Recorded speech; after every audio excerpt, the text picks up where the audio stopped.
বলিস না দিদি, মার খেয়ে হলো।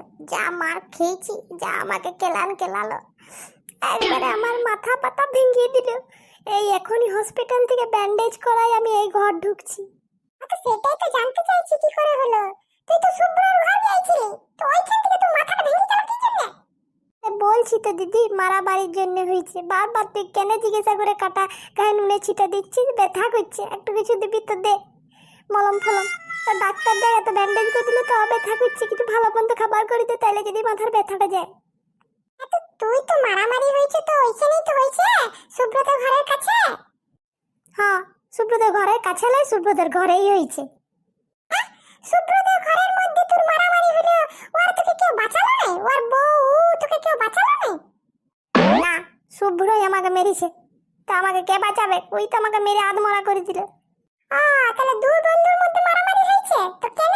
তো শুভ্রর বউ ছিল না, ছাড়াতে পারলো না? শুভ্রর বউ কি করে ছাড়াবে? শুভ্রর বউয়ের হাতটাই তো আমি ধরেছিলাম। শুভ্রর বউয়ের হাতটা ধরেছিলি মানে? কি বলতে চাইছিস, ভালো করে বল দেখিনি। আরে শুভ্রর বউ আর আমি লুকায় লুকায় একে অপরকে ভালোবাসতে শুরু করেছিলাম। আমি মাঝে মাঝে শুভ্রর ঘরে জেনে যেতাম। আজকে আমাদেরকে শুভ্র হাতে নাতে ধরে নিয়েছে, আর ওর বউয়ের হাতটা আমি ধরেছিলাম, তাই সামনে যা পেয়েছে তাই দিয়ে পিটাই দিয়েছে দিদি। ওই জন্য মেরেছে? ঠিক করেছে। আমার হয়ে আরো 3-4 ঘা দিলে না ভালো হতো। দাঁড়া, আমি শুভ্রকে ফোন করে বলে দেবো যে তুই আরো 3-4 ঘাইয়াকে ধরে নিয়ে পরে মারবি।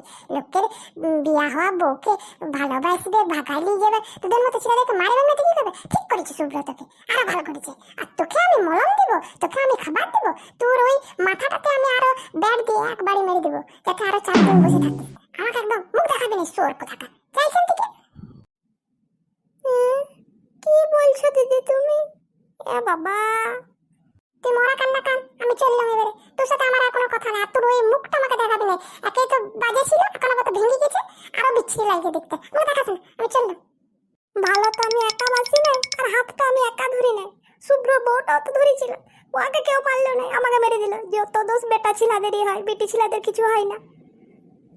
আমার তো কোথাও বিয়ে হচ্ছে না, আমি তো যাকে তাকে ভালোবাসতেই পারি। আমাকে যে ভালোবাসবে, ও কেন ভালোবেসেছিল বিয়ে করার পরে আমার সাথে? আমাকে একা মারলে, ওকে কেউ কিছু বললে না, কিছু বললে না। আমার দিদিও আমাকে মারলো। বলো, এটা কি ঠিক বিচার? না বন্ধুরা, এটা একটা নাটক। জাস্ট এটা তোমাদেরকে বুঝাতে চাইলাম যে পাড়ার বৌদি দিদিদের দিকে নজর দিলে কি হতে পারে। আমি তো যেমন কেলান খেলান খেয়েছি, তোমাদেরকে একবারে কেলাই খাটছোয়া করে দেবে। আর এই জিনিসটা খুব খারাপ জিনিস, কারো বউকে ভাগাই দিয়া, কারো বউয়ের সাথে প্রেম করা, এগুলো তোমরা করো না, হ্যাঁ? আর তোমাদের ভিডিওগুলো ভালো লাগছে তাইলে অবশ্যই চ্যানেলটাকে লাইক শেয়ার সাবস্ক্রাইব করবে। আর আরো আরো বন্ধুদেরকে বলবে আমাদের চ্যানেলটার কথা, আর শেয়ার করতে থাকবে। ঠিক আছে, চলো টাটা, আজকের জন্য এই পর্যন্ত। আবার তোমাদের সাথে কোনোদিন আবার দেখা হবে। ঠিক আছে, চলো টাটা।